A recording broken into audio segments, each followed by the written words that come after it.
Bueno, chicos, ya de vuelta de la pausa comercial, un poco cierto, viendo nuestros auspiciadores y bueno, nuestro gran auspiciador, en este caso, Gonplas.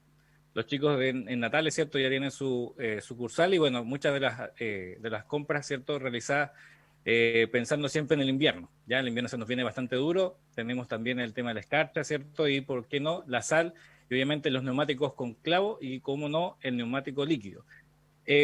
También hoy día vamos a felicitar a aquellos deportistas que han ido clasificando para Tokio. La verdad es que han sido bastantes los deportistas, han demostrado, ¿cierto?, el talento chileno que está acorde a lo necesario y obviamente todos los preolímpicos se ha demostrado que la bandera chilena está activa y que obviamente hay una gran cantidad de deportistas que nos van a representar en Tokio 2021.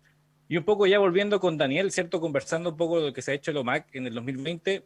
Daniel, ya viendo que el nivel de positividad a regional, ¿cierto?, ha ido bajando tanto en cifras, obviamente, en récord, digámoslo así, a nivel nacional, y en el término de la vacunación, ¿cierto?, superando ya el 80%, ¿ustedes cómo ven el 2021 en términos de acciones, pensando que ya se pueden ejecutar algunas actividades a recinto cerrado? Sí, la verdad, en la Universidad de Magallanes, el recinto que tiene para poder realizar, digamos, deporte y actividad física está pasando por un proceso de remodelación que lleva más o menos cierto tiempo y aún no se entrega la obra como para poder, de cierta manera, poder volver a utilizar las condiciones necesarias para hacer deporte. Y como te contaba antes, las actividades no se han realizado de manera presencial aún. De cierta manera, estamos esperando lo que tú dices, que es este proceso exitoso que ha tenido la región de vacunación. Aprovechamos de decirle a las personas que se vacunen, que es importante. Y una vez que estén las garantías, por decirlo así, por más que de repente el ímpetu del deportista, de la persona joven, es volver con todo. Hay que mantener los resguardos adecuados y la universidad igual se tiene que tomar de cierta manera de esos resguardos. Entonces, si aún no hemos vuelto de cierta manera ni siquiera a las clases, o por ahí nosotros los funcionarios a la misma universidad, el deporte, digamos, viene después de esa etapa. A mi parecer, esto es una opinión personal, ¿no? Y ya eh,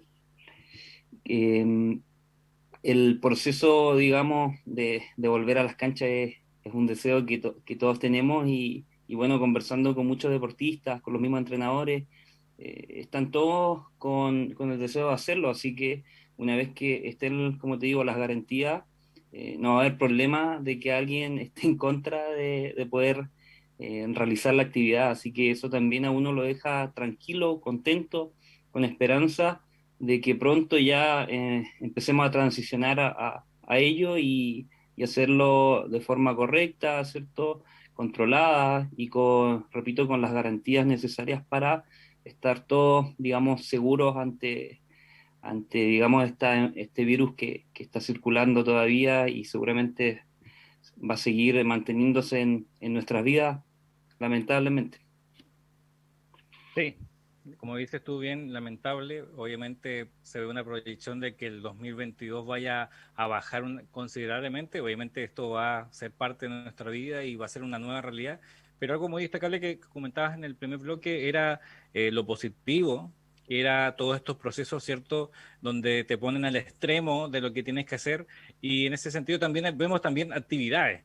¿Qué te han parecido las actividades en general que se han hecho de manera virtual? Hace un tiempo atrás hubo un seminario, ¿cierto?, al fin del mundo y así muchas otras actividades que han ayudado a los entrenadores a capacitarse y un poco a conversar con otros colegas y un poco para alivianarse también la carga emocional que algunos tienen. Sí, la verdad, eso es lo positivo que tiene o las ganancias que nos trae la pandemia, que es la capacidad de reunirnos de manera virtual con personas que quizás nunca pensamos que podíamos conversar, hablar, incluso entre nosotros los mismos profesores o entrenadores o personas dedicadas al deporte, ¿para qué yo iba algún día a conversar con alguien que hace básquetbol si yo me dedico al fútbol o con alguien que hace voleibol? Entonces al final empezar a escuchar personas dedicadas a otras disciplinas te nutre mucho y es algo que quizás no se iba a dar si no existía esta pandemia, si no existía la necesidad de adaptarnos. Entonces, hay actividades como la que tú recién acabas de nombrar, que hubieron conversaciones y exposiciones y comentarios y opiniones que de cierta manera nutren y te hacen crecer, porque en el fondo estamos creciendo constantemente y la única manera es escuchando al otro, en el caso del deporte, a otros entrenadores, viendo visiones, viendo de cierta manera lo que ellos están desarrollando para poder salir de estos momentos un poquito más críticos, pero a la vez con una idea de cómo potenciar también nuestras condiciones, nuestro rol como entrenador, porque somos nosotros los que formamos o deformamos, ¿ya? Que se entienda porque hay mucho entrenador que de repente deforma al deportista, o bien los que estamos a cargo de equipos que buscan la competencia, como saco lo mejor de mi deportista. Entonces, estos espacios virtuales han podido generar esa instancia que es obviamente muy teórica, pero es necesario tener ese conocimiento y después ponerlo en práctica, porque yo creo que vamos a salir de esta pandemia con un deseo de echar a andar todo lo que hemos aprendido a través de la virtualidad y darnos cuenta si las cosas son o no son, o qué estoy haciendo mal. Ah, pero en ese conversatorio el profe me acuerdo lo que dijo, lo estudié, lo busqué. Entonces hay eventos como los conversatorios, que es algo, ¿cierto?, que nutre de los pares, y después otras actividades como son seminarios, charlas, masterclass, webinar, eh, y que de cierta manera escuchar a personas que ya están quizás en otro nivel, por decirlo así, ya en deportes más profesionales, o simplemente escuchar a alguien que se dirija a nosotros, a pesar que sea virtualmente, que tiene experiencia a nivel, digamos, internacional, nacional, es algo que sin duda es muy positivo y deja un saldo a favor para todos los que estamos, digamos, introducidos en el mundo del deporte. Ahí siempre solo hacemos una pausa con nuestros invitados para preguntarle un poco de dónde Daniel dijo, es deporte lo mío.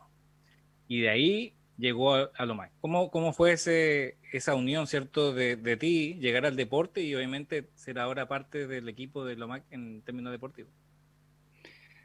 Bueno, yo toda la vida, o bien desde los 7, 8 años, practiqué deporte. Yo a nivel escolar jugué futsal, fútbol y balonmano.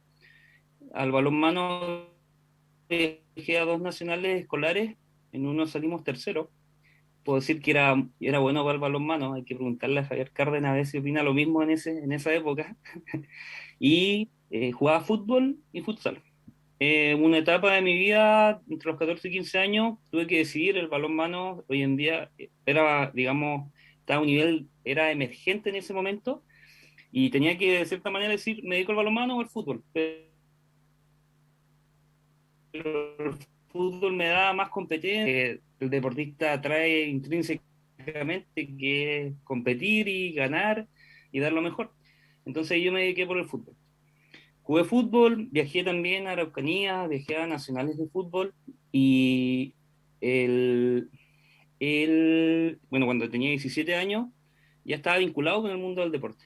Yo quería estudiar psicología, perdón, veterinaria, psicología o profesor de educación física. Veterinaria no había acá, psicología en ese tiempo yo quería hacer deporte, no quería leer tanto, profesor de educación física. Estudié en LUMAC, estuve en LUMAC los 5 años y yo siempre fui una persona, de hecho tengo un posgrado en gestión deportiva porque me gusta mucho la organización y la administración del deporte y yo realizaba hartos eventos dentro del LUMAC siendo estudiante. Y en eso, el 2016 o 2016, mi colega, mi jefe, Javier Albornoz, me contacta porque fue mi profesor y me dice si quería trabajar con él en la unidad.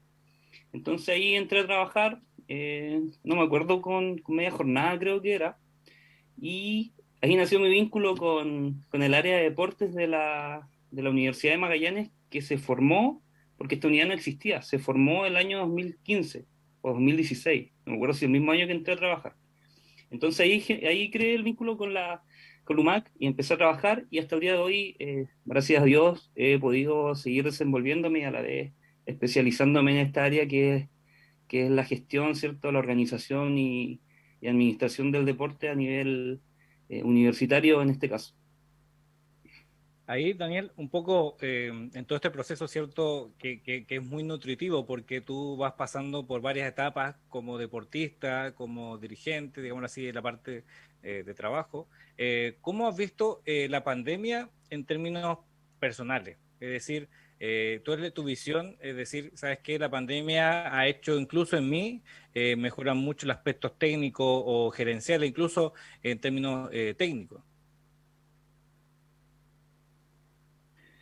Sí, la verdad, una cosa que ha dado la pandemia es poder estudiar. No puedo decir que no, porque hoy en día la posibilidad de estudiar de manera virtual o a distancia es sin duda una ganancia tremenda para nosotros que vivimos acá en Magallanes. Entonces, esa ha sido una de las ganancias para poder, de cierta manera, como dices tú, adquirir ciertos conceptos técnicos que administrativamente sí se pueden llevar a cabo porque es papel, es computador y que de repente quizás nos limita el hecho de que no podamos ver las cosas que se hacen prácticamente, sino que es todo a través de esto.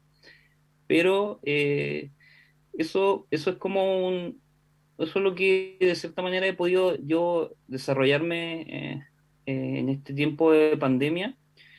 Y no sé cómo era lo otro que me habías preguntado. No, así como cómo te ha afectado a ti en los términos técnicos, o sea, o en lo personal. Pensando que muchas personas en Ah, en esta lo personal. pandemia han tenido una evolución, digámoslo así, positivamente, digámoslo así, por la pandemia. Mira, y en términos personales, que esa era la otra parte que me faltó de contestar, es que eh, yo tengo un hijo y una hija. Va a cumplir 3 años mi hijo, un año, ya 2 años mi hija en octubre. Mi hijo ahora en julio cumple 3. Y en términos personales, poder compatibilizar la casa, ¿cierto? Con el trabajo y el estudio, sin duda es algo que primero que todo lo considero algo, una bendición tremenda porque creo que son pocos los padres que pueden compartir con sus hijos estas etapas donde de cierta manera aprenden más que lo que van a aprender de los 5 años para adelante, pues aprenden a hablar, a caminar, entonces, en términos personales, mi crecimiento ha sido, como lo dije antes, la capacidad que tenemos para adaptarnos, para darnos cuenta que podemos dar un poquito más de lo que se nos está pidiendo, aunque a veces estemos, digamos, al 60% y nos mantenemos en el 60%, nunca llegamos al 100% ni bajamos, pero hemos logrado mantenernos en el 60% por lo menos, pero darnos cuenta que como seres humanos estamos creciendo constantemente, aprendiendo y en términos personales puedo decir que, que he sido bendecido, he tenido oportunidades, que en el fondo de eso, cuando estamos en pandemia todo es negativo, pero hay que ver algunos aspectos positivos y que bueno, gracias a mí, o sea, evidenciarlos positivamente, a pesar que hay otros problemas, pero me quedo con eso que son las posibilidades que tengo y que en términos personales podemos seguir creciendo y intentando hacer encajar estas tres piezas principales de mi vida, que es trabajar, que es mi familia y el estudio. Es algo importante lo que nombras, porque ahora estudiar, trabajar, hacer ejercicio, estar con la familia, todo lo puedes hacer en un solo lugar. O sea, digámoslo así, tenemos una parte donde hay personas que les cuesta un poco, digámoslo así, porque hay un estrés bastante grande, pero como dices tú, lo positivo es que en algunos términos nos acercamos más a la familia y que eso nos hizo hacer un poco la pandemia, bajar un poco las revoluciones, es decir, mira, ¿sabe qué? Vamos a hacer las cosas de esta manera. Y también replantearnos como personas, que en algunos casos la velocidad de la vida no nos deja ver eso. Y bueno, en términos de replanteamiento, ustedes cuentan con algunos recintos, lo que es el MinSal, derechamente, ¿cierto? El CNM de Salud, en este caso, don Eduardo Castillo. ¿Ustedes han conversado con los términos de aplicación del protocolo? ¿Cómo se va a activar cuando, digámoslo así, ya esté todo en orden? Porque obviamente hay que tener los protocolos activos, lo típico obviamente, el basurero, distanciamiento, marcaje. ¿Cómo lo han visto todo ese proceso? El que en el caso del comité de deportistas ya se han aplicado en algunos recintos ya lo que son los protocolos.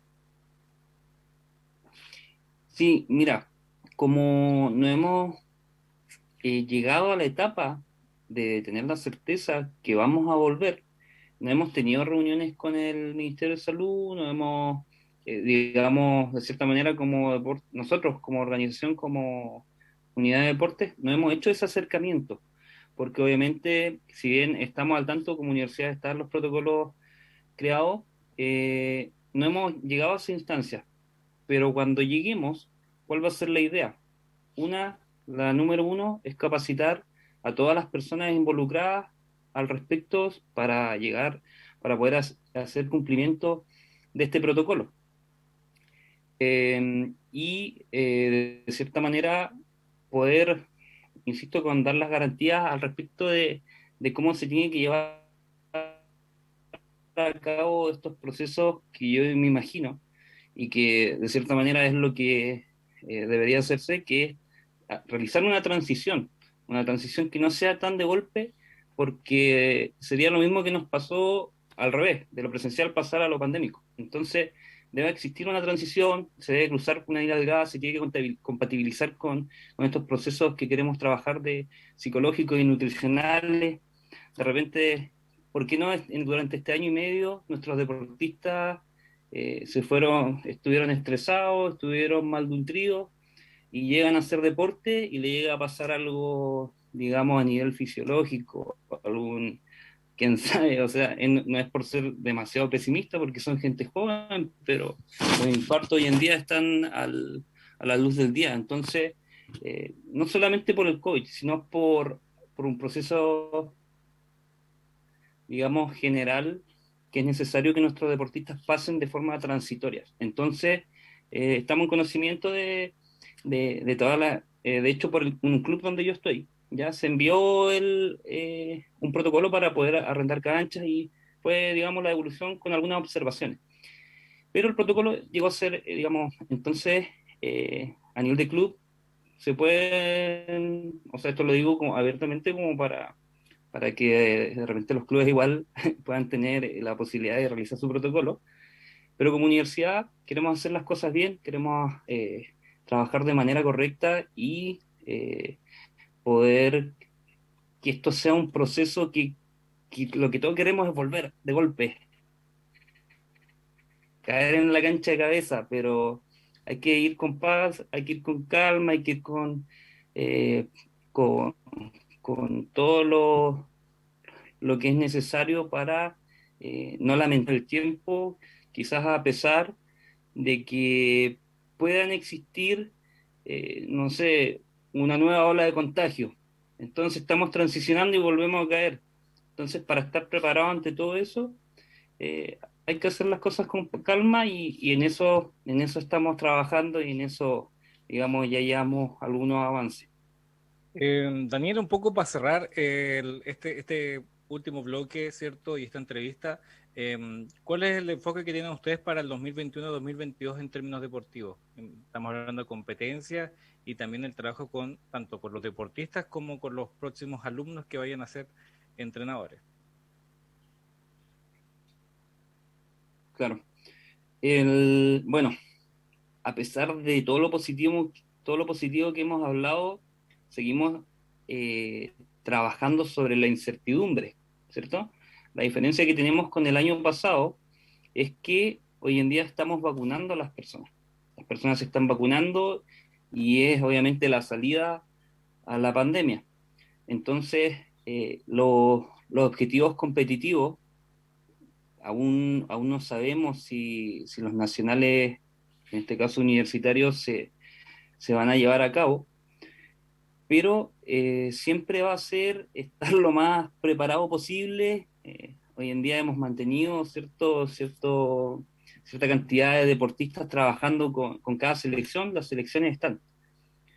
Entonces, entonces, eso es lo primero, o sea, tenemos deportistas, si se pudiera competir, lo podríamos hacer.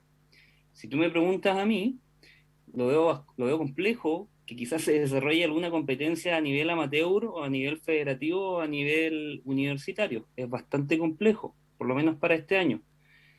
Pero ya, si en algún momento nos llegamos a enterar, ya no se realizan, se suspenden las actividades, yo creo que para ya el año 2022 van a haber muchas cosas que vamos a tener todos, ¿cierto? Bastante ya establecido, claro, qué es lo que se viene. Entonces, para este 2021 es lo que te he contado durante la entrevista, ¿cierto? Intentar trabajar sobre esta transición psicológica y nutricional, enfocándonos en el deportista y en las personas, ¿cierto? Involucradas, los entrenadores. Y ya para el 2022, digamos que te podría contar sobre eso, quizás si me entrevistas, quizás en febrero o en marzo del otro año. Pero si los equipos están, si se logra avanzar, el 2022 espero estemos compitiendo a nivel local, regional y ojalá nacional. Daniel Hernández de la Universidad de Magallanes, agradecerte que estés hoy con nosotros, Daniel, y bueno, saludar a todos aquellos que están escuchando este programa y obviamente este espacio que es para conocer a la familia del deporte magallánico y, como no, nuestra Universidad de Magallanes. Así que, Daniel, agradecido y bueno, nos estaremos viendo pronto, te vamos a entrevistar en marzo, en enero, marzo por ahí, para poder saber un poco del 2022. Así que eso, pues un abrazo y nos estamos viendo en un próximo capítulo. Te agradezco mucho, Marcelo. Nos vemos y gracias por la invitación. De nada, Daniel. Así que bueno, chicos, ya terminamos este Impolar programa. Comunicaciones, radio, televisión y redes sociales presentó Salida de Cancha, dedicado al mundo deportivo.